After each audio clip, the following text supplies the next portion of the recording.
여러분, 혹시 주변에 평생 고생만 하다가 노후 준비 하나도 못한 정말 불쌍해서 눈물 나는 친구 한 명쯤 있으시죠?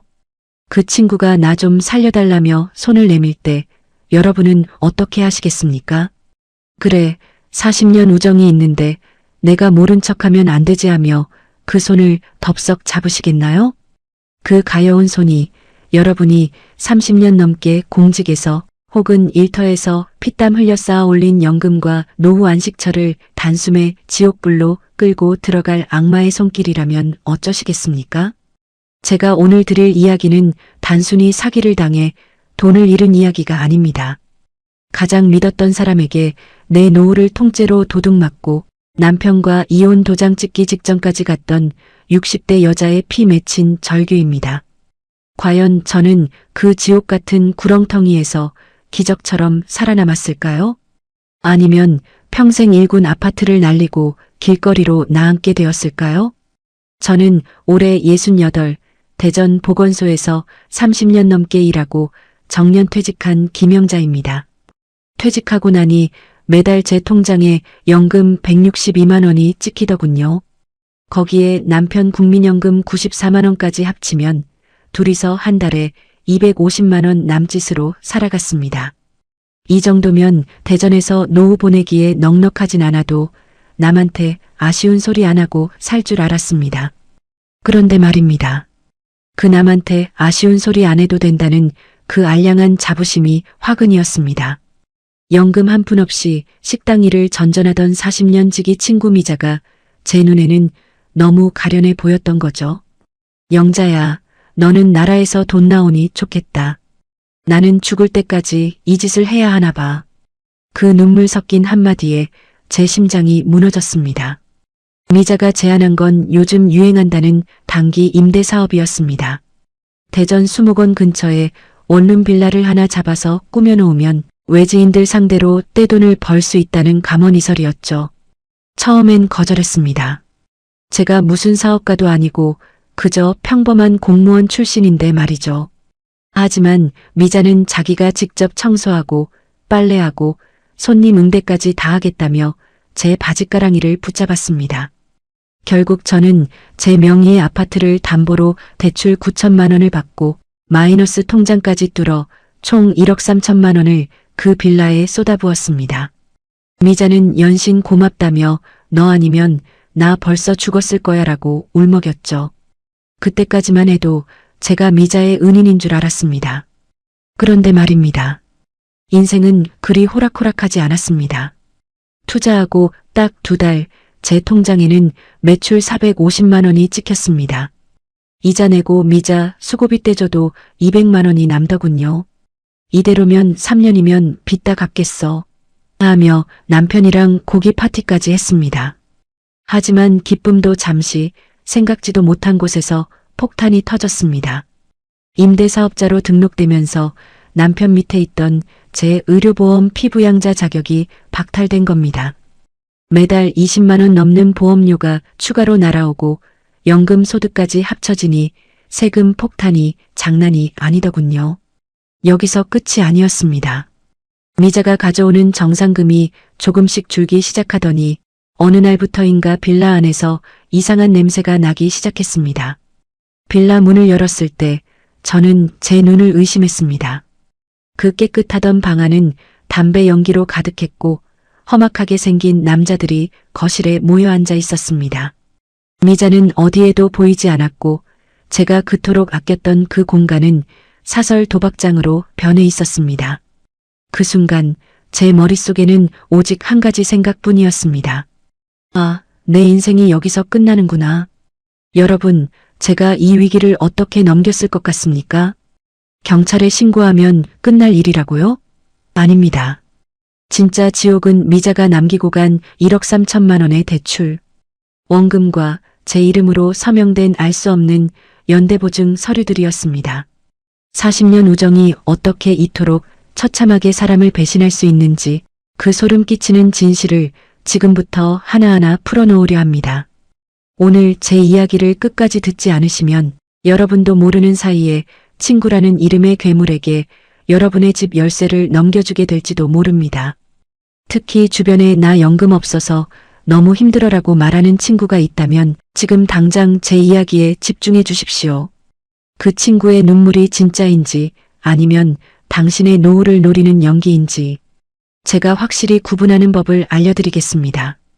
제 인생의 가장 찬란했던 시간은 대전 서구보건소 민원실 책상 앞이었습니다. 26에 시작해서 60에 정년퇴직을 할 때까지 꼬박 30년 넘는 시간을 그곳에서 보냈죠. 대전 사람이라면 한 번쯤 제 얼굴을 보셨을지도 모릅니다. 감기 기운 있는 어르신들 안내해드리고 신생아 예방접종하러 온 초보 엄마들 서류 챙겨주느라 제 청춘이 다 갔거든요. 공무원 생활이라는 게 밖에서 보기엔 편해 보여도 사실은 매일매일이 전쟁이었습니다. 박봉에 시달리며 아이들 키우고 명절에도 당직 서느라 친정 한번 마음 편히 못 갔죠. 그때는 동네 친구들이 대기업 다니는 남편 만나서 해외여행 다니고 백화점 쇼핑할 때 저는 보건소 유니폼 입고 구내식당에서 4,000원짜리 밥 먹으며 버텼습니다. 솔직히 말하면 그때는 그 친구들이 얼마나 부러웠는지 모릅니다. 하지만 말입니다. 그 모진 세월을 견디게 해준 건 단 하나, 나중에 늙어서 국가가 나를 책임져 줄 거라는 믿음이었습니다.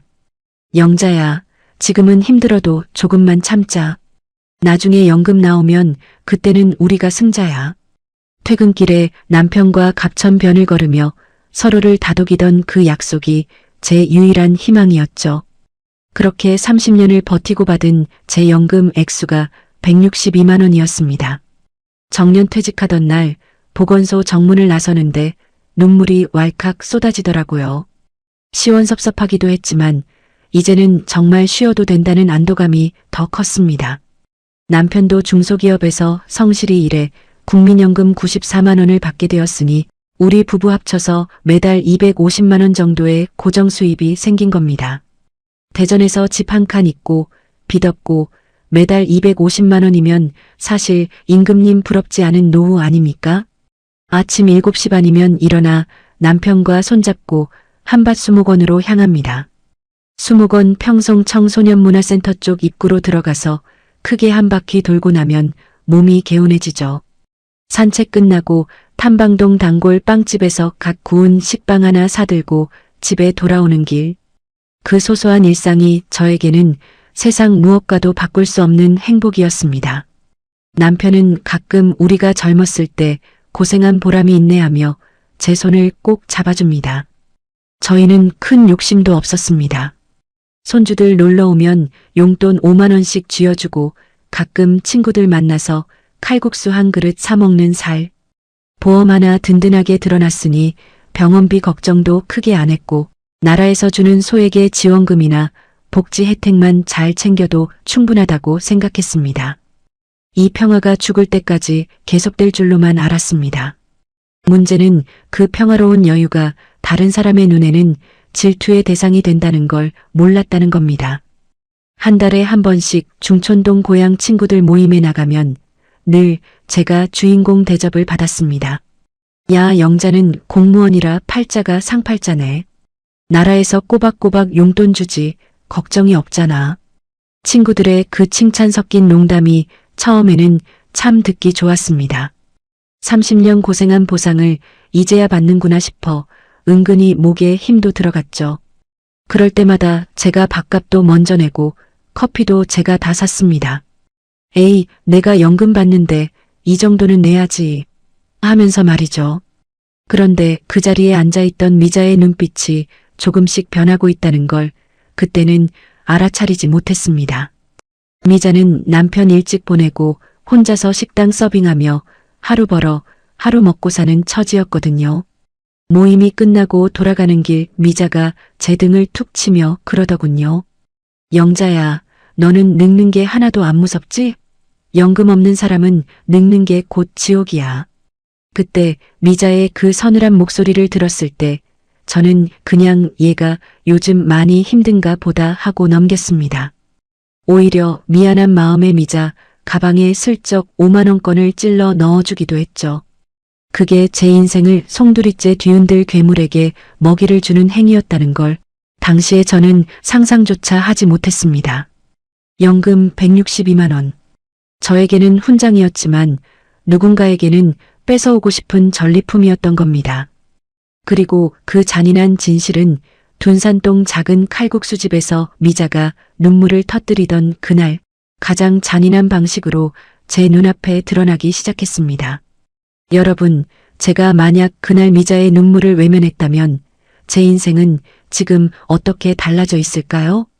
생각만 해도 온몸에 소름이 돋는 그 지옥 같은 이야기가 이제 막 시작되려 하고 있었습니다. 그날은 유난히 비가 많이 내리던 화요일이었습니다.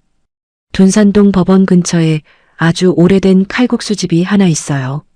대전 사람들은 다 알 법한 그 들깨 향 진하고 면발 쫄깃한 집 말입니다. 미자가 꼭 할 말이 있다며 거기서 보자길래 저는 그냥 평소처럼 밥 한 끼 사주려는 가벼운 마음으로 나갔습니다. 그런데 말이에요. 멀리서 보이는 미자의 뒷모습이 그날따라 유독 작아 보였습니다. 미자야, 많이 기다렸니? 제 목소리에 고개를 돌린 미자의 얼굴을 보고 저는 그만 젓가락을 떨어뜨릴 뻔했습니다. 한 달 사이에 얼굴이 반쪽이 되어 있었거든요. 눈밑은 하게 패어 있고 입술은 바싹 말라서 갈라져 있었습니다. 중촌동 골목에서 같이 뛰어놀던 그 당차고 야무졌던 미자는 어디 가고 금방이라도 쓰러질 것 같은 노인 한 명만 거기 앉아 있었습니다. 미자는 제가 앉자마자 제 손을 덥석 잡았습니다. 그 손이 얼마나 거칠고 차가운지 마치 마른 장작을 만지는 것 같았습니다. 영자야, 나 진짜 이제는 한계인가 봐. 식당 설거지 일도 이제는 몸이 안 따라줘서 못하겠어. 미자의 눈에서 굵은 눈물이 툭 떨어져 칼국수 국물 속으로 사라졌습니다. 식당에서 하루 10시간 넘게 서서 일하면서 무릎은 다 망가지고 보험 하나 제대로 들어놓은 게 없어서 병원비 무서워 침 한 번 못 맞으러 갔답니다. 미자의 사정은 제가 생각했던 것보다 훨씬 더 처참했습니다. 남편 보낸 뒤로 남은 건 빚뿐이었고 하나 있는 아들은 사업한답시고 제 앞가림도 못하고 산답니다. 나라에서 주는 소액의 지원금이 있긴 하지만 그걸로는 월세 내고 약값 대기에도 턱없이 부족했죠. 너는 30년 넘게 공무원에서 매달 연금 따박따박 나오지? 나는 그게 세상에서 제일 부럽더라. 미자가 쉰 목소리로 말하는데 제가 가슴이 미어지는 것 같았습니다. 나만 이렇게 따뜻한 밥 먹고 걱정 없이 산책하며 살아도 되나 싶은 죄책감이 밀려왔습니다. 우리는 어릴 때부터 비밀 하나 없이 지낸 사이였거든요. 제가 보건소 첫 발령 받았을 때도 제일 먼저 축하해 준 게 미자였고 우리 애들 돌잔치 때도 자기 형편에 과한 금반지를 들고 왔던 친구였습니다. 그런 친구가 지금 제 앞에서 죽고 싶다는 소리를 하고 있으니 제 정신이 온전할 리가 있겠습니까? 미자는 잠시 숨을 고르더니 가방에서 낡은 서류 뭉치를 하나 꺼냈습니다. 영자야, 나 진짜 이번이 마지막 기회라고 생각하고 알아본 게 있어. 그건 대전 서구 탐방동 골목 안에 있는 어느 빌라의 정보였습니다. 요즘 대전에도 외지 사람들이 많이 오는데 갑천이랑 한밭수목원 코스가 워낙 인기라. 그 근처 원룸을 단기 임대로 돌리면 수익이 엄청나다는 거였습니다. 지원금에만 매달려 살 수 없으니 자기가 직접 몸으로 뛰어서 돈을 벌어보겠다는 의지였죠. 미자의 계획은 구체적이었습니다. 방 3개짜리 낡은 빌라를 하나 빌려서 예쁘게 수리한 다음에 관광객들이나 단기 출장자들에게 빌려주면 한 달에 못해도 수백만 원은 벌 수 있다는 계산이었습니다. 자기가 거기 상주하면서 청소하고 빨래하고 손님 응대 다 하겠다고 했습니다. 나는 가진 돈이 한 푼도 없잖아. 내가 딱 한 번만 도와주면 안 될까? 그때는 몰랐습니다. 그 절박한 목소리가 제 목을 조르는 밧줄이 될 줄은요. 미자는 제게 거액의 현금을 달라는 게 아니었습니다. 제가 살고 있는 아파트를 담보로 대출을 좀 받아서 그 빌라 보증금이랑 인테리어 비용만 대달라는 거였죠. 이자가 4%라고 쳐도 수익이 워낙 좋아서 이자 내고도 남은 돈으로 빚 금방 갚을 수 있어. 미자의 눈빛에는 광기 어린 희망이 서려 있었습니다. 그건 마치 물에 빠진 사람이 지푸라기라도 잡으려는 심정 같았죠. 하지만 말입니다. 저는 퇴직한 지 얼마 안 된 시니어였습니다. 모든 재산이 아파트 한 채에 묶여 있었고 현금은 연금이 전부였죠. 남편에게 상의도 없이 그런 큰 대출을 받는다는 건 상상도 못할 일이었습니다. 미자야, 이건 좀 더 생각해보자. 내가 남편이랑도 얘기를 해봐야 하고. 제 말이 끝나기도 전에 미자가 제 손을 다시 꽉 쥐었습니다. 영자야, 나 너밖에 없어. 나 진짜 이거 안 되면 그냥 갑천에 빠져 죽을 거야. 그 극단적인 한마디에 제 심장이 철렁 내려앉았습니다. 내 친구가 죽겠다는데 내가 가진 여유를 조금 나눠주는 게 그렇게 어려운 일인가 싶더라고요. 보험 삼아 친구 살리는 셈 치고 딱 한 번만 도와주면 어떨까 하는 위험한 생각이 머릿속을 스치기 시작했습니다. 그때까지만 해도 저는 제 우정이 1억 3천만 원이라는 돈보다 훨씬 더 가치 있다고 굳게 믿었습니다. 알고 보니 그게 제 인생 최대의 착각이었는데 말이죠. 비는 그칠 줄 모르고 쏟아졌고 저는 미자의 울음소리에 가슴이 젖어들어갔습니다. 알았어, 미자야. 내가 어떻게든 길을 한번 찾아볼게. 그 약속을 하지 말았어야 했습니다. 그 한마디가 제 평온했던 노후를 산산조각 내는 신호탄이 될 줄은, 들깨 칼국수의 고소한 냄새가 비릿한 배신의 냄새로 변할 줄은 정말 꿈에도 몰랐습니다. 문제는 여기서 끝이 아니었습니다. 제가 길을 찾아보겠다고 말하자마자 미자는 기다렸다는 듯이 가방 안쪽에서 또 다른 서류를 꺼내놓기 시작했으니까요. 칼국수집에서 미자의 눈물을 본 날 이후 제 머릿속은 온통 그 생각뿐이었습니다. 나만 이렇게 연금 받고 편하게 살아도 되는 걸까? 30년 보건소 밥을 먹으면서 수많은 취약계층 어르신들을 봐왔던 저였습니다. 나라에서 주는 지원금 몇만 원에 손을 떠시는 분들을 보며 늘 안타까워했었죠. 그런데 정작 제 가장 친한 친구가 그런 처지가 되었다는데 제가 모른 척할 수가 없었습니다. 결국 저는 남편 몰래 대전시청역 근처에 있는 큰 은행을 찾았습니다. 평생 정직하게 살아온 공무원 출신이라 그런지 상담해주는 행원이 아주 친절하더군요. 고객님, 지금 사시는 아파트 시세가 좋아서 담보대출은 금방 나옵니다. 그 말이 왜 그렇게 달콤하게 들렸을까요? 마치 제 능력을 인정받는 것 같기도 하고 미자를 구할 영웅이 된 것 같은 기분이었습니다. 하지만 펜을 든 제 손은 미세하게 떨리고 있었습니다. 평생 빚이라고는 집 살 때 잠시 빌렸던 게 전부였는데 내 이름으로 9천만 원이라는 거액의 서류에 서명을 하려니 가슴이 두근거렸죠. 여기에 부족한 인테리어 비용과 초기 운영비까지 합쳐 마이너스 통장으로 4천만 원을 더 뚫었습니다. 총 1억 3천만 원. 제 노후의 전부나 다름없는 돈이었습니다. 은행 문을 나서는데 둔산동의 찬바람이 제 뺨을 때리는 것 같아 정신이 번쩍 들더군요. 우리가 계약한 곳은 탐방동 골목 안쪽, 위치가 기가 막힌 낡은 빌라였습니다. 방 3개의 거실도 널찍해서 수리만 잘해놓으면 정말 근사할 것 같았죠.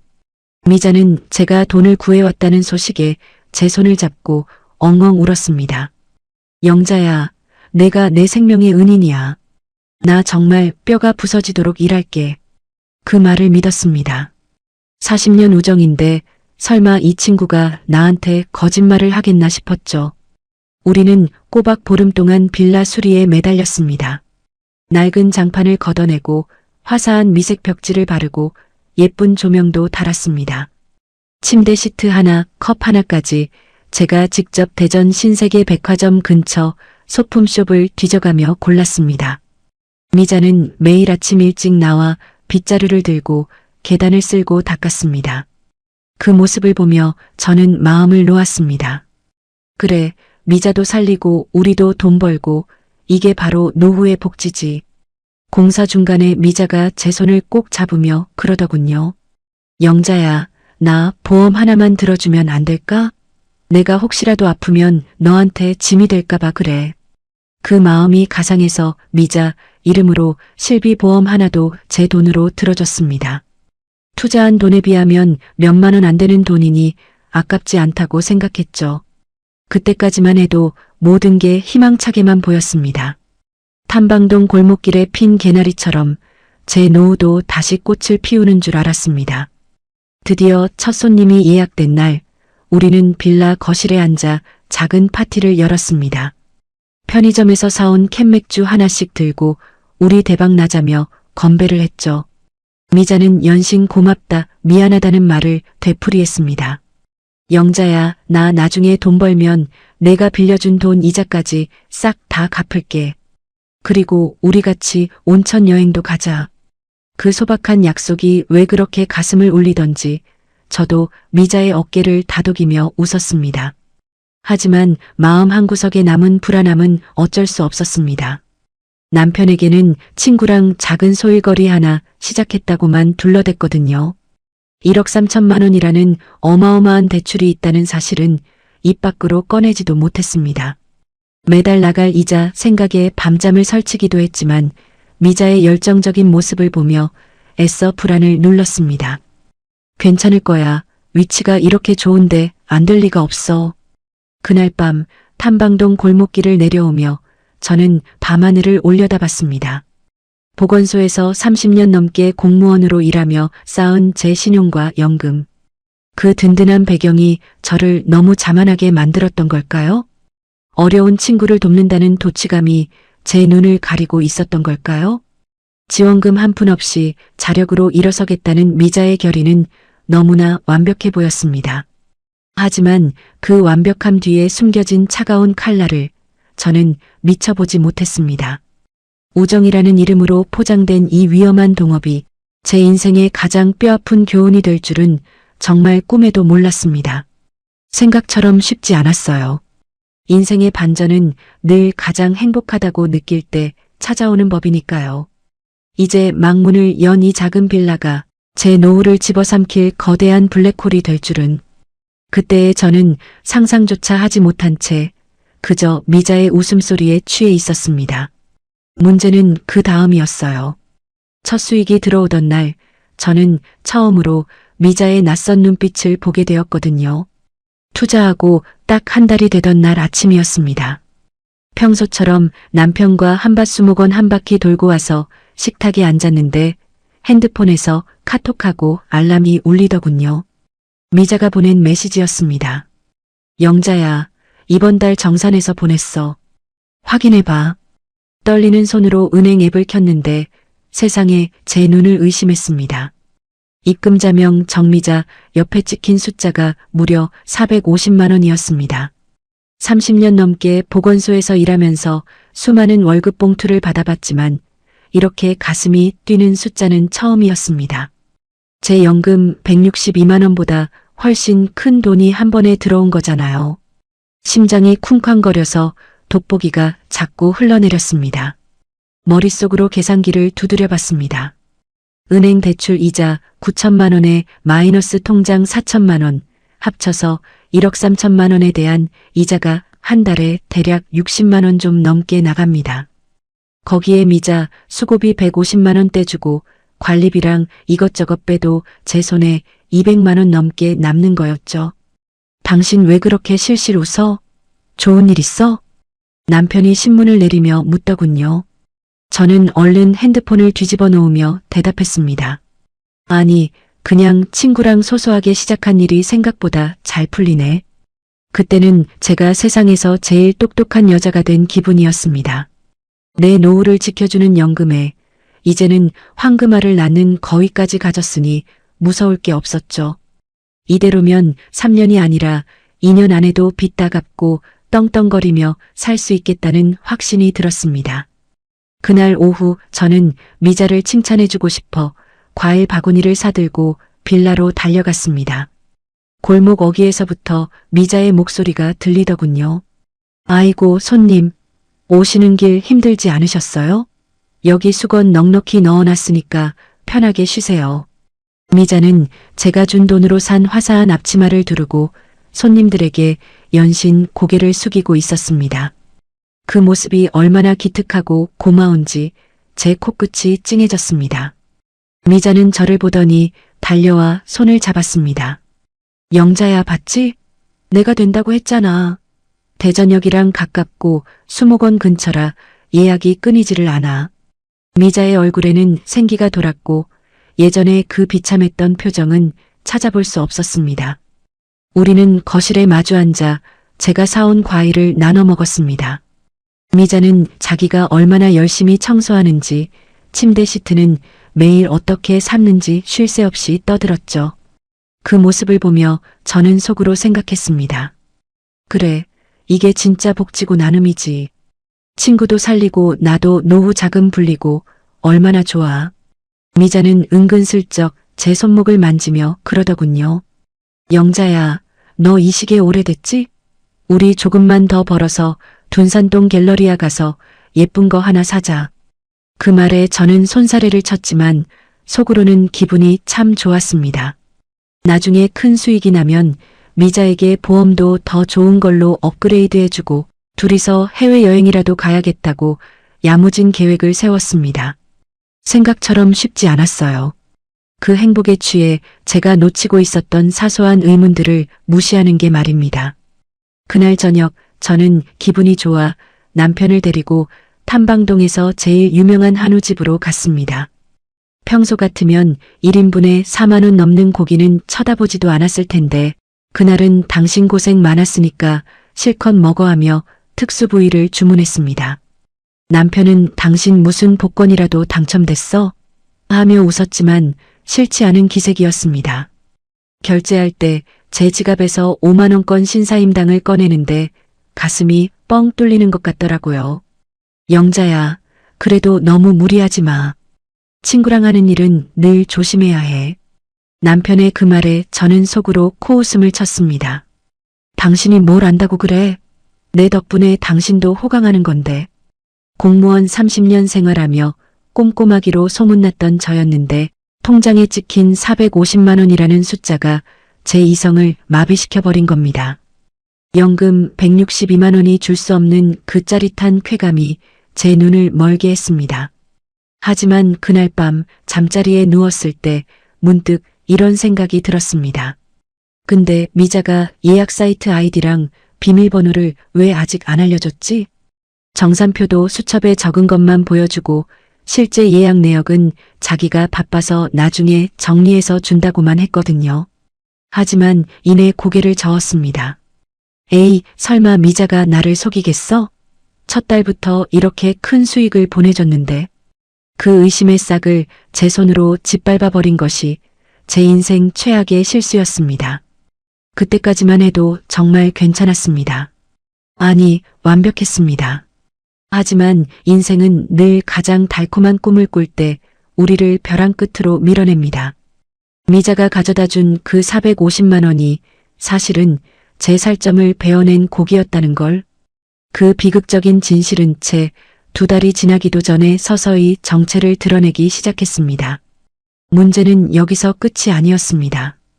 다음 달 제 핸드폰으로 날아온 문자 한 통이 평화롭던 제 아침을 지옥으로 바꿔놓았거든요. 첫 달에 그 달콤했던 450만 원 수익에 취해 있던 어느 날 오후였습니다. 평소처럼 남편과 한밭수목원 한 바퀴 돌고 기분 좋게 들어왔는데 우편함에 꽂힌 노란 봉투 하나가 제 눈길을 끌더군요. 국민건강보험공단 대전서부지사에서 날아온 통지서였습니다. 별 생각 없이 뜯어봤다가 저는 그 자리에 얼어붙고 말았습니다. 피부양자 자격 박탈 및 지역가입자 전환 안내. 세상에 이게 무슨 날벼락인가 싶었습니다. 공무원 퇴직하고 나서 평생 남편 밑으로 피부양자 등록이 되어 있어서 보험료 한 푼 안 내고 살았거든요. 그런데 제가 빌라 임대사업자로 등록되면서 소득이 잡히자마자 나라에서 귀신같이 알고 고지서를 보낸 겁니다. 매달 22만 원. 제 연금 162만 원에서 22만 원이 생돈으로 쑥 빠져나가게 생긴 거죠. 손이 덜덜 떨려서 종이를 제대로 잡을 수가 없었습니다. 당신 왜 그래? 무슨 안 좋은 소식이야? 안방에서 나오던 남편이 묻는데 저도 모르게 고지서를 등 뒤로 숨겼습니다. 아직 1억 3천만 원 대출받은 것도 말 못했는데 이제 매달 20만 원 넘는 세금 폭탄까지 떨어졌으니 심장이 터질 것 같고 입안이 바짝바짝 말랐습니다. 솔직히 포기하고 싶었습니다. 이제 시작인데 왜 자꾸 예상치 못한 일들이 터지는지, 우정으로 시작한 일이 왜 자꾸 제 목을 죄어오는 올가미처럼 느껴지는지 말입니다. 결국 참다 못해 미자를 둔산동 시청 근처 카페로 불러냈습니다. 미자야, 이것 좀 봐. 나 보험료가 매달 22만 원이나 나온대. 우리 수익에서 이거 빼면 남는 게 별로 없잖아. 제 말에 미자는 대수롭지 않다는 듯 창밖을 보며 대답하더군요. 영자야, 사업하면 원래 세금은 나오는 거야. 그만큼 우리가 돈을 벌고 있다는 증거 아니겠니? 그 말투가 평소랑 다르게 너무 차가워서 순간 등줄기에 소름이 돋았습니다. 미자는 이내 표정을 바꾸더니 제 손을 잡으며 달래기 시작했습니다. 걱정 마. 이번 달은 저번보다 예약이 더 많아. 그까짓 보험료 내가 더 열심히 해서 메꿔줄게. 그런데 말입니다. 미자가 보여준 이번 달 정산 수첩은 지난달보다 훨씬 복잡하고 지저분했습니다. 요즘은 수수료 아끼려고 직접 계좌이체 받는 손님이 많아서 정리가 좀 늦어지네. 현금으로 받은 건 내가 따로 모아놨다가 다음 주에 한꺼번에 보낼게. 미자의 변명은 그럴싸했지만 30년 행정 업무를 본 제 눈에는 허점이 너무나 많았습니다. 미자야, 그래도 예약 사이트 아이디랑 비밀번호는 나한테 공유해줘야지. 나도 주인인데 상황은 알아야 하잖아. 제 요구에 미자의 얼굴이 순간적으로 험악하게 일그러졌습니다. 영자야, 너 지금 나 못 믿는 거니? 40년 친구라며 내가 이 나이에 청소하고 빨래하며 고생하는 거 다 봤으면서 어떻게 그런 소리를 해? 미자가 카페가 떠나가라 큰 소리를 내며 울먹이자 주변 사람들이 우리를 쳐다보기 시작했습니다. 그 서운해하는 표정을 보니 제가 오히려 죄인이 된 것 같아 더는 아무 말도 할 수 없었습니다. 그때는 몰랐습니다. 그 미안함과 죄책감이 저를 멸망으로 인도하는 지옥행 티켓이었다는 것을요. 카페에서 미자와 헤어지고 집으로 돌아왔지만 도저히 잠이 오질 않았습니다. 남편은 거실에서 코를 골며 자고 있는데 저는 가슴이 답답해서 견딜 수가 없었죠. 결국 밤 10시 반쯤 겉옷 하나 걸치고 몰래 탐방동 빌라로 향했습니다. 내 눈으로 직접 확인해야 직성이 풀릴 것 같았거든요. 빌라 골목은 낮과는 다르게 유난히 어둡고 스산했습니다. 계단을 올라가 방 문 앞에 섰는데 안쪽에서 낯선 남자들의 목소리가 들리더군요. 야, 이번 판은 내가 먹는다. 빨리빨리 돌려. 시간 없어. 분명 관광객들이 묵는 숙소라고 했는데 들려오는 대화 내용은 전혀 그렇지 않았습니다. 문틈으로 새어나오는 담배 연기가 제 코끝을 찔렀습니다. 순간 머리가 핑 돌고 다리에 힘이 풀려 주저앉을 뻔했습니다. 아내 눈을 못 마주치겠더라고요. 아니, 제 아내. 아니죠. 남편 눈을 못 마주치겠더라고요. 집에서 저를 믿고 있는 남편에게 이 사실을 어떻게 말해야 할지, 내 노후의 전부인 연금과 아파트를 걸고 시작한 이 도박이 진짜 도박장으로 변해버렸다는 사실을 어떻게 감당해야 할지 눈앞이 캄캄했습니다. 문제는 여기서 끝이 아니었습니다. 그때 갑자기 복도 끝에서 익숙한 발소리가 들리더니 미자가 웬 검은 정장을 입은 남자와 함께 계단을 올라오고 있었거든요. 미자는 저를 보자마자 얼굴이 흑빛이 되었습니다. 영자야? 내가 이 시간에 여기 왜 있어? 미자 옆에 서 있던 남자의 눈빛이 예리하게 저를 훑쳤습니다. 그 남자의 품 안에는 정체 모를 두툼한 가방이 들려 있었죠. 순간 마음이 철렁했어요. 이곳은 더는 제가 알던 그 깨끗하고 희망차던 휴식처가 아니었습니다. 제 40년 우정이 그리고 제 평생의 노력이 거대한 어둠 속으로 빨려 들어가고 있다는 걸 직감했습니다. 하지만 그 지옥 같은 상황에서도 저는 미자의 마지막 변명을 듣고 싶어 발을 떼지 못했습니다. 그 미련이 제 인생의 마지막 비상구마저 닫아버린 줄은 꿈에도 모른 채 말입니다. 그런데 말입니다. 인생은 제 편이 아니었습니다. 그날 밤 탐방동 빌라 복도에서 마주친 미자의 눈빛을 저는 평생 잊지 못할 겁니다. 나를 보면 반갑게 손을 맞잡던 그 따뜻한 친구가 아니었습니다. 마치 제 발등을 찍으려 기다리던 독사처럼 아주 차갑고 서늘한 눈을 하고 저를 쳐다보더군요. 영자야, 내가 여기 왜 왔어? 연락도 없이 오면 어떡해? 미자의 목소리에는 반가움 대신 짜증이 가득 섞여 있었습니다.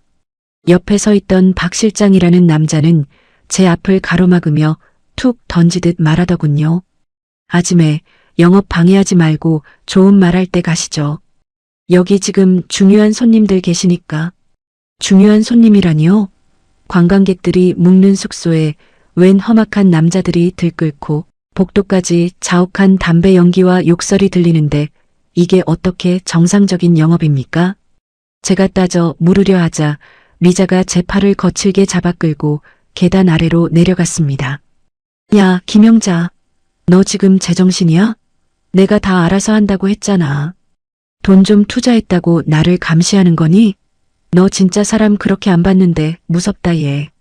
적반하장도 유분수지. 제 돈 1억 3천만 원을 쏟아부어 만든 곳인데 제가 제 발로 찾아온 게 무슨 잘못이라고 저를 범죄자 취급하는지 기가 막혔습니다. 순간 마음이 철렁했어요. 이 친구가 지금 나를 친구가 아니라 그저 돈줄로만 보고 있었다는 사실이 뼛속까지 시리게 다가왔거든요. 밤을 꼬박 새우고 다음날 아침 일찍 둔산동에 있는 주거래 은행으로 달려갔습니다. 아무리 생각해도 정산이 이상했거든요. 예약 사이트에는 분명히 만실이라고 뜨는데 제 통장에는 지난달부터 돈이 반 토막 나서 들어왔으니까요. 은행 직원의 도움을 받아 거래 내역을 샅샅이 뒤졌습니다. 그리고 저는 그 자리에서 주저앉고 말았습니다. 알고 보니 그게 아니었어요. 손님들이 숙박비를 입금할 때 공식 예약 사이트가 아니라 미자의 개인 계좌로 직접 입금한 내역들이 한두 건이 아니었습니다. 미자는 손님들에게 개인 계좌로 보내면 2만 원 깎아드린다며 뒤로 돈을 빼돌리고 있었던 겁니다. 그렇게 빼돌린 돈만 확인된 것만 최소 1,800만 원이 넘었습니다. 제가 받은 대출 이자는 제때 내지도 않아서 연체 독촉장이 날아오기 직전이었는데 미자는 그 돈을 챙겨서 박 실장이라는 사람과 도박판에 쏟아붓고 있었던 겁니다. 미자야, 어떻게 내가 나한테 이럴 수 있어? 통장 내역서를 쥔 손이 부들부들 떨렸습니다. 우리는 중촌동 골목에서 떡볶이 나눠 먹던 단짝이 아니었나요? 제가 보건소 퇴직하고 받은 소중한 연금까지 보태서 도와준 친구 아니었습니까? 하지만 미자에게 저는 그저 노후 준비 잘 된 뜯어먹기 좋은 먹잇감일 뿐이었습니다. 문제는 여기서 끝이 아니었습니다. 제가 미자에게 전화를 걸어 미친 듯이 울부짖자 미자는 태연하게 이렇게 말하더군요. 영자야, 나 지금 급한 일 있어서 전화 못 받아. 나중에 얘기하자. 그게 제가 들은 미자의 마지막 목소리였습니다. 사흘 뒤 저는 경찰들과 함께 탐방동 빌라 문을 강제로 열었습니다. 하지만 집안은 이미 쑥대밭이 되어 있었습니다. 제가 그토록 공들여 골랐던 예쁜 조명은 깨져 있었고 벽지는 담배 연기에 누렇게 찌들어 있었습니다. 무엇보다 미자와 그 박 실장이라는 남자는 흔적도 없이 사라진 뒤였습니다. 가구 몇 개와 쓰레기만 뒹구는 그 공간에서 제가 발견한 건 법원에서 날아온 불법 도박 장소 제공 및 방조에 관한 소환장이었습니다. 제 명의로 된 건물에서 불법 도박장이 운영되었으니 주인인 저도 책임을 피할 수 없다는 겁니다. 눈앞이 캄캄해졌습니다. 돈 1억 3천만 원 잃은 것도 억울해 미치겠는데 이제는 범죄자 취급까지 받게 생겼으니 제 30년 보건소 공무원 명예가 한순간에 똥통에 처박힌 기분이었습니다. 심장이 조여오고 숨이 가빠져서 당장이라도 119를 불러야 할 것 같았습니다. 그때 그 서류를 다시 확인했어야 했습니다. 미자가 제 인감도장을 가져가서 작성했던 그 수많은 서류들 속에 제가 연대보증인으로 들어가 있다는 사실을 저는 경매 통지서가 날아오고서야 알게 되었습니다. 미자는 제 우정을 이용해 제 노후를 통째로 팔아넘긴 겁니다. 아직 남은 게 있었어요. 단순히 돈을 잃은 게 문제가 아니라 이제는 제 살고 있는 집까지 경매로 넘어가게 생겼다는 사실이었습니다. 지옥은 이제 막 시작된 것이었습니다. 남편에게 이 사실을 어떻게 말해야 할지, 평생을 성실하게 살아온 우리 부부의 노후가 왜 이런 말도 안 되는 배신으로 끝나야 하는지 저는 텅 빈 거실 바닥에 주저앉아 짐승처럼 울부짖었습니다. 인생은 정말 제 편이 아니었습니다. 친구를 믿은 대가가 이렇게 혹독할 줄 알았다면 차라리 그날 둔산동 칼국수집에서 미자를 만나지 않았더라면 얼마나 좋았을까요? 하지만 이미 주사위는 던져졌고 저는 이제 제 인생에서 가장 처절한 사투를 시작해야만 했습니다. 과연 저는 이 거대한 절망의 파도 속에서 살아남을 수 있을까요? 아니면 모든 것을 잃고 차가운 길바닥으로 내몰리게 될까요? 문제는 그 다음이었습니다. 제가 경찰서 조사를 마치고 집으로 돌아온 날 현관문 앞에 서 있던 남편의 그 서늘한 뒷모습을 본 순간이었죠. 분위기는 걷잡을 수 없이 파국으로 치닫고 있었습니다. 경찰서에서 조사를 마치고 집으로 돌아오던 길, 대전 둔산동의 화려한 불빛들이 그렇게 잔인해 보일 수가 없었습니다. 터덜터덜 탐방동 집 현관문 앞에 섰는데 손가락 하나 까딱할 힘이 없더라고요. 평생 정직하게 보건소 공무원으로 살면서 남부끄러운 짓 한 번 안 했는데 이제는 경찰서 조사실에서 죄인처럼 고개를 숙이고 앉아 있었으니 제 인생이 참 가여웠습니다. 문을 열고 들어가니 남편이 거실 소파에 앉아 있더군요. 평소 같으면 당신 왜 이렇게 늦었어? 하고 다정하게 물었을 사람인데 그날은 달랐습니다. 남편의 발밑에는 제가 숨겨두었던 대출 서류와 연체 독촉장들이 흩어져 있었습니다. 남편이 제 얼굴을 쳐다보는데 그 눈빛이 실망을 넘어 증오에 가까웠습니다. 당신 이게 다 뭐야? 9천만 원? 아니 마이너스 통장까지 1억 3천만 원? 남편의 목소리가 낮게 떨렸습니다. 저는 아무 말도 못하고 바닥만 쳐다봤습니다. 알고 보니 그게 아니었어요.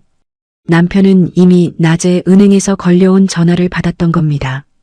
이자 연체로 인해 담보로 잡힌 우리 집이 위험할 수 있다는 경고 전화를 말이죠. 미자가 너무 힘들다고 해서 나중에 다 갚는다고 해서 제 변명은 공허한 메아리가 되어 거실을 돌았습니다. 남편은 평생 화 한 번 크게 안 내던 사람이었는데 그날은 소리를 지르며 식탁 의자를 걷어찼습니다. 미자가 내 자식이야? 내 남편이야? 어떻게 30년 모은 퇴직금이랑 연금을 걸고 이런 미친 짓을 해? 남편의 그 사자 후에 저는 그만 주저앉아 엉엉 울고 말았습니다. 그날 밤 이후로 우리 부부 사이의 대화가 끊겼습니다. 남편은 제 얼굴도 보려 하지 않았고 밥도 따로 먹기 시작했죠. 저는 혼자 식탁에 앉아 계산기를 두드리고 또 두드렸습니다. 문제는 여기서 끝이 아니었습니다. 미자가 제 인감을 도용해 사채업자에게까지 손을 댔다는 사실이 며칠 뒤에 밝혀졌거든요. 매달 들어오는 제 연금 162만 원과 남편 연금 94만 원. 합치면 250만 원 남짓한 돈이 우리 노후의 전부였습니다. 그런데 이제는 대출 이자로만 100만 원 가까이 빠져나가고 제 명의로 잡힌 불법 도박장 방조 혐의 때문에 나올 벌금까지 생각하면 앞이 캄캄했습니다. 여기에 갑자기 튀어오른 보험료 22만 원은 제 목을 옥죄는 가느다란 실이 되었습니다. 혹시 여러분 중에 친구가 딱 한 번만 보증 서달라거나 명예 좀 빌려달라는 말에 흔들리는 분 계세요? 제발 제 얼굴을 보시고 정신 차리십시오. 우정은 돈이 개입되는 순간 가장 잔인한 흉기가 됩니다. 제 40년 우정은 1억 3천만 원이라는 가격표가 붙은 채 쓰레기통에 처박혔습니다. 남편은 스트레스로 인해 지병이었던 당뇨가 심해져 결국 대전 성모병원에 입원까지 하게 되었습니다. 남편 병원비 낼 돈이 없어서 제 비상금으로 드러났던 실비 보험까지 해약해야 했을 때 저는 정말로 죽고 싶다는 생각뿐이었습니다. 아내 눈을 못 마주치겠더라고요. 아니, 남편 눈을 참아 볼 수가 없어서 병실 밖에서 1시간을 울기만 했습니다. 병원에서 나와 제가 향한 곳은 우리 고향인 중촌동 골목이었습니다. 미자와 제가 떡볶이 하나를 나눠 먹으며 우리 커서 부자 되자고 약속했던 그 낡은 담벼락. 그때의 미자는 참 맑고 예쁜 아이였는데 세월이 무엇인지, 아니 연금 한 푼 없는 노후의 공포가 무엇인지 그 순수했던 친구를 괴물로 만들었더군요. 중촌동 골목 어귀에서 우연히 만난 동네 아주머니가 저를 보더니 쯧쯧 혀를 찼습니다. 영자야, 너 미자한테 당했다며? 미자가 예전부터 여기저기 돈 빌리고 다녔대. 너만 몰랐나 보다. 그 말을 듣는데 심장이 발밑으로 뚝 떨어지는 기분이었습니다. 나만 친구라고 생각했지. 미자에게 저는 그저 언제든 털어먹을 수 있는 돈 많은 공무원 친구였던 겁니다. 대전 땅이 좁긴 좁더군요. 어딜 가도 미자의 배신 이야기가 들려왔고 저는 보건소 30년 명예를 다 잃고 동네 사람들의 비웃음거리가 되어 있었습니다. 아직 남은 게 있었어요. 단순히 명예만 잃은 게 아니라 이제 법원으로부터 진짜 집을 비워달라는 경매 개시 결정 통지서가 날아오기 시작했거든요. 가족은 뿔뿔이 흩어지기 일보 직전이고 평생 모은 돈은 공중으로 사라졌습니다. 중촌동 골목의 따뜻했던 추억마저 이제는 시퍼런 칼날이 되어 제 가슴을 찔러댑니다. 우정으로 포장된 그 잔인한 유혹에 넘어간 대가는 이토록 처절했습니다. 하지만 저는 여기서 무너질 수 없었습니다. 병원에 누워있는 남편을 위해서라도, 제 노후의 마지막 자존심을 위해서라도 저는 이 지옥 같은 싸움을 끝내야만 했습니다. 문제는 그 다음이었어요. 제가 마지막 남은 희망을 붙잡고 변호사를 찾아갔을 때 그 변호사가 제게 건넨 서류 뭉치 속에서 저는 미자의 또 다른 경악할 만한 진실을 발견하게 되었거든요. 지옥 밑바닥에 또 다른 지옥이 있다는 걸 저는 그때 처음 알게 되었습니다. 분노가 치밀어 올라 손이 부르르 떨렸습니다. 미자야, 내가 정말 인간이 맞니? 저는 결심했습니다. 이제는 울지 않겠다고. 반드시 너를 찾아내서 죗값을 치르게 하겠다고 말입니다. 대전 둔산동 법원 앞 거리는 평생 저와 상관없는 곳인 줄 알았습니다. 보건소 공무원으로 일하며 정직하게만 살았으니 이런 삭막한 변호사 사무실에 앉아있게 될 줄 누가 알았겠습니까? 제 맞은편에 앉은 변호사가 안경을 고쳤으며 서류 한 장을 불쑥 내밀었습니다. 김영자 씨, 마음 단단히 먹고 보셔야겠습니다. 미자 씨가 저지른 일이 생각보다 훨씬 심각합니다. 그 서류를 받아든 순간 저는 숨이 턱 막혀 제 이름을 부르는 소리도 듣지 못했습니다. 미자가 제 인감도장을 가져갔던 그 짧은 시간 동안 단순히 빌라 보증금 대출만 받은 게 아니었습니다. 제 명의를 도용해 재산금융권, 그러니까 사채업자들에게까지 손을 댔더라고요. 이게 다 제 이름으로 된 빚인가요? 제가 떨리는 목소리로 묻자 변호사가 고개를 끄덕였습니다. 알고 보니 그게 아니었어요. 미자는 처음부터 이 빌라 사업을 성공시킬 마음이 없었던 겁니다.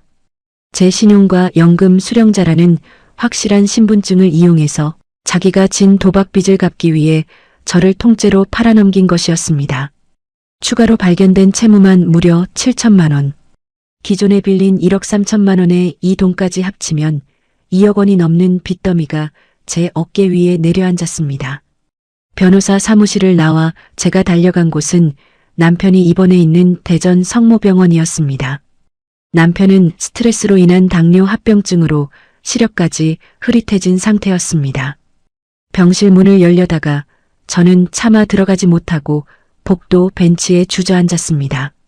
제 손에는 조금 전 확인한 통장 잔고가 찍힌 핸드폰이 들려 있었죠. 이자 낼 돈은커녕 당장 남편 병원비 낼 돈 80만 원도 없었습니다. 예상과 완전히 달랐습니다. 퇴직만 하면 연금으로 남편과 세계여행도 가고 가끔 손주들 맛있는 거 사주며 우아하게 늙어갈 줄 알았습니다. 그런데 현실은 병원비 80만 원 때문에 평생 들어온 보험까지 해약해야 하는 처지가 된 겁니다. 매달 250만 원씩 들어오던 우리 부부의 소중한 연금은 이미 사채업자들의 압류 통지서에 의해 갈기갈기 찢겨나가고 있었습니다. 여보, 미안해. 내가 정말 미쳤었나 봐. 복도 끝에서 혼자 중얼거리는데 지나가는 간호사가 이상한 눈초리로 저를 쳐다보더군요. 그때 제 마음은 정말이지 갑천 물속으로 뛰어들고 싶은 심정이었습니다. 하지만 죽는 것도 마음대로 안 되더라고요. 제가 죽으면 이 모든 빚이 고스란히 제 자식들에게 넘어갈 텐데 어미로서 그 짐까지 지울 수는 없지 않겠습니까? 며칠 뒤 중촌동 시절부터 함께 어울렸던 다른 친구 순례를 만났습니다.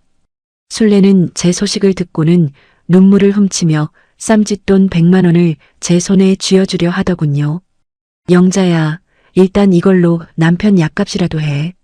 어떻게 그 독한 미자년한테 당했니?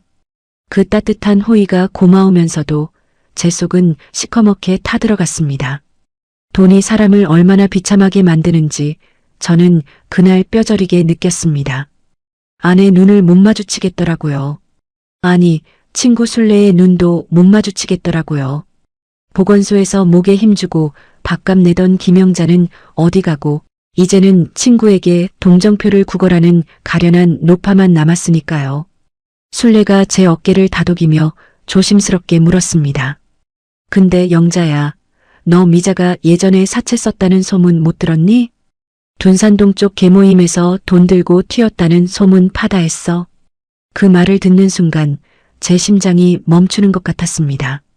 나만 몰랐습니다. 나만 그 친구를 순수한 단짝으로 믿고 있었습니다. 미자는 이미 동네 사람들 사이에서 독하기로 유명한 돈 귀신이었는데 저는 제 여유로운 연금 생활에 취해 그 경고 신호들을 다 무시했던 겁니다. 나중에 알았는데요. 미자가 저를 콕 집어 타깃으로 삼은 건 제가 공무원 출신이라 법에 밝을 줄 알고 오히려 더 조심스럽게 접근해서 크게 한탕하려 했던 계획이었다는 사실을요. 여기서 끝이 아니었습니다. 순례와 헤어지고 집으로 돌아오는 길, 제 핸드폰으로 모르는 번호의 문자 메시지가 하나 도착했습니다. 그건 사라진 미자가 보낸 짧은 메시지였습니다. 영자야, 미안하다. 근데 너는 연금 나오잖아. 나는 이거 없으면 죽어. 나 찾지 마라. 그 문자를 보는 순간 제 안에서 무엇인가가 툭 끊어지는 소리가 들렸습니다. 슬픔은 이제 분노로 변했습니다. 나를 불쌍하게 여긴 게 아니라 너는 연금 있으니까 망해도 살 수 있지 않느냐는 그 뻔뻔한 논리. 연금 없는 친구의 절박함이 동정의 대상이 아니라 타인의 삶을 파괴해도 정당하다는 괴물의 무기가 된 것을 확인한 순간이었습니다. 저는 결심했습니다. 이대로 무너지지 않겠다고. 내 소중한 연금과 남은 인생을 지키기 위해 저는 미자가 남긴 이 잔인한 유산과 정면으로 싸우기로 했습니다. 문제는 그 다음이었습니다. 제가 마음을 다잡고 집으로 들어섰을 때 거실 한가운데에 제 아들과 딸이 굳은 표정으로 앉아 있었거든요. 엄마의 비밀을 알아버린 자식들의 눈빛을 마주하는 것, 그것은 미자의 배신보다 몇 배는 더 아픈 칼날이 되어 제 가슴을 파고들고 있었습니다. 과연 저는 자식들 앞에서 고개를 들 수 있을까요? 우리 가족의 평화는 다시 회복될 수 있을까요? 지옥 같은 사투는 이제 새로운 국면으로 접어들고 있었습니다. 거실에 마주 앉은 아들과 딸의 얼굴을 보는 순간 저는 죄인처럼 고개를 떨굴 수밖에 없었습니다. 30년 넘게 보건소에서 일하며 자식들에게만큼은 꼿꼿하고 당당한 엄마였는데 친구에게 속아 집까지 날려먹게 생긴 이 기막힌 상황을 어떻게 설명해야 할지 입이 떨어지지 않더군요. 아들은 한참을 침묵하다가 겨우 입을 열었습니다. 엄마, 어떻게 이 지경이 될 때까지 한마디도 안 하셨어요? 2억이라니요. 그게 감당이 되는 돈이에요? 생각처럼 쉽지 않았어요. 자식들에게 손 벌리지 않고 우아하게 늙어가겠다던 제 다짐은 이미 산산조각이 났습니다. 저는 눈물 섞인 목소리로 자초지종을 털어놨고 우리 가족은 밤을 꼬박 새우며 해결책을 찾았습니다. 딸은 자기 보험까지 해약하겠다며 울었고 아들은 적금을 깨서라도 일단 급한 불부터 끄자고 하더군요. 하지만 저는 단호하게 거절했습니다. 아니야, 내 잘못이니 내가 결자해지 아마. 너희 노후까지 내가 망칠 수는 없어. 결국 저는 결단을 내렸습니다. 탐방동 아파트를 당장 처분하고 그 돈으로 은행 대출과 사채 빚을 우선 정리하기로 했습니다. 평생을 일궈온 내 집이 남의 손에 넘어간다는 생각에 심장이 찢어지는 것 같았지만 더 늦기 전에 가족의 평화를 되찾는 게 우선이었습니다. 나중에 알았는데요. 제가 집을 팔기로 결정한 그 순간이 미자가 남긴 지옥 같은 늪에서 빠져나올 수 있는 유일한 비상구였다는 사실을 말입니다. 평생을 살았던 집을 떠나는 날 대전의 하늘은 유난히 푸르렀습니다. 짐을 다 빼고 텅 빈 거실에 서니 30년 세월이 주마등처럼 스쳐 지나가더군요. 남편과 맞벌이하며 10원 한 장 아껴가며 장만한 이 집이 미자의 배신 한 번에 이렇게 허망하게 사라질 줄 누가 알았겠습니까? 저는 벽에 남은 아이들의 낙서를 손으로 쓸어내리며 속으로 미안하다는 말을 수백 번도 더 했습니다. 아파트를 판 돈으로 9천만 원의 담보대출과 연체 이자 그리고 미자가 제 명의로 끌어쓴 사채빚 일부를 갚고 나니 손에 쥔 돈은 얼마 남지 않았습니다. 결국 저희 부부는 대전 변두리의 작은 빌라 월세방으로 거처를 옮겨야 했습니다. 남편은 퇴원 후에도 기력이 예전 같지 않았지만 그래도 사람 안 상한 게 어디냐며 제 손을 꼭 잡아주었습니다. 그 따뜻한 위로에 저는 또 한 번 참았던 눈물을 터뜨리고 말았습니다. 이것만으론 부족했습니다. 빚은 여전히 수천만 원이 남아 있었고 매달 들어오는 제 연금 162만 원은 빚 갚는데 절반 넘게 들어갔습니다. 한때 넉넉하다고 자부했던 우리 부부의 생활비는 이제 나라에서 주는 기초복지 혜택을 꼼꼼히 챙겨야 할 정도로 팍팍해졌습니다.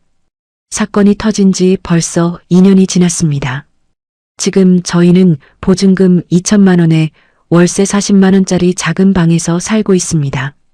예전처럼 한밭 수목원을 매일 가진 못하지만 집 근처 작은 천변을 산책하며 남편과 도란도란 이야기를 나눕니다.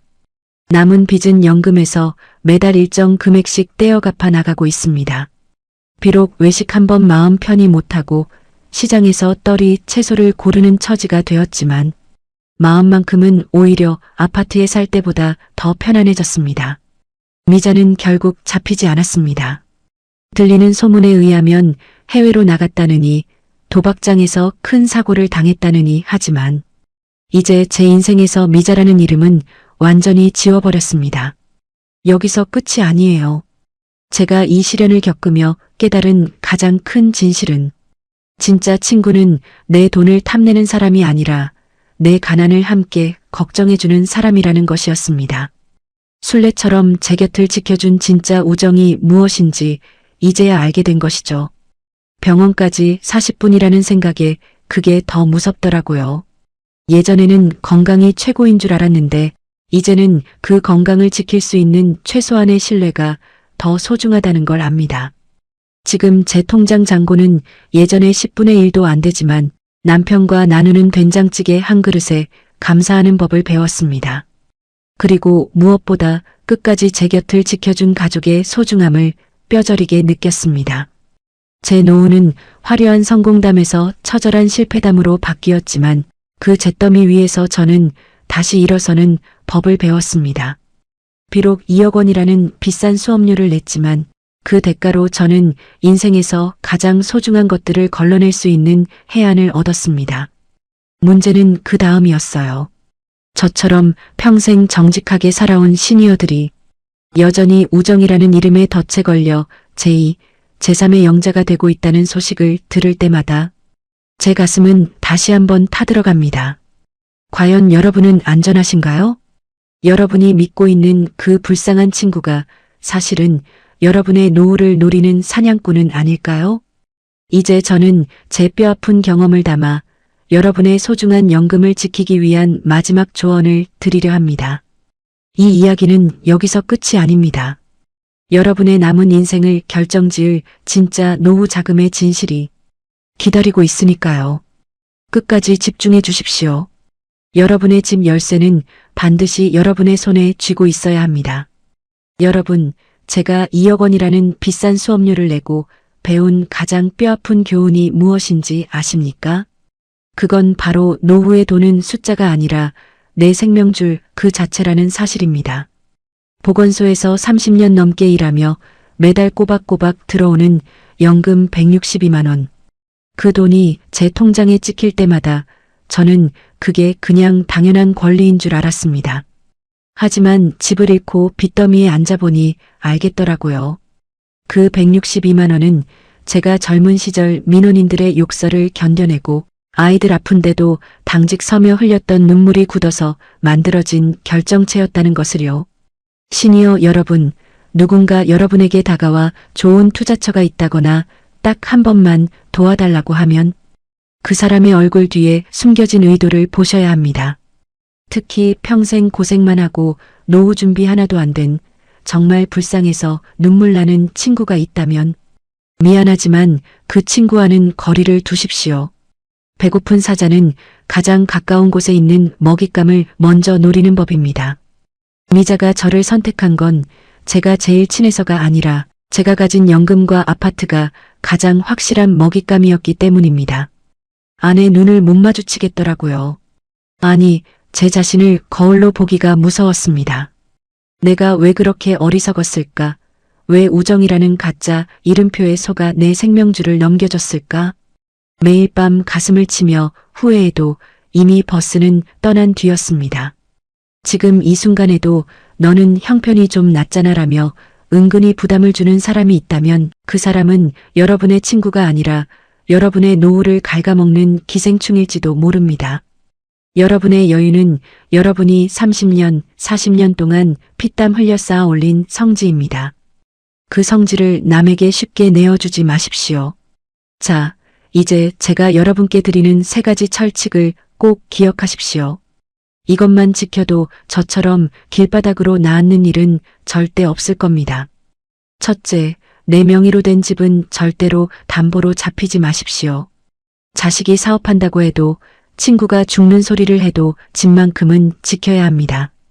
집이 없으면 노후의 자존심도 사라집니다. 제가 탐방동 아파트를 담보로 9천만 원 대출을 받은 그 순간 제 노후의 울타리는 이미 무너진 것이나 다름없었습니다. 둘째, 돈거래를 할 때는 반드시 남이라고 생각하고 서류를 남기십시오. 우리 사이에 무슨 서류냐라고 말하는 사람치고 끝까지 책임지는 사람 못 봤습니다. 공증을 받든 차용증을 쓰든 법적인 장치를 반드시 마련해야 합니다. 그걸 기분 나빠한다면 그 사람은 처음부터 돈을 갚을 생각이 없는 겁니다. 미자가 제 인감을 가져가서 멋대로 서류를 꾸밀 때 제가 한 번만 더 꼼꼼히 확인했더라면 제 명의로 된 보험까지 해약해가며 사채 빚을 갚는 비극은 없었을 겁니다. 셋째, 자신의 경제 상태를 주변에 절대 자랑하지 마십시오.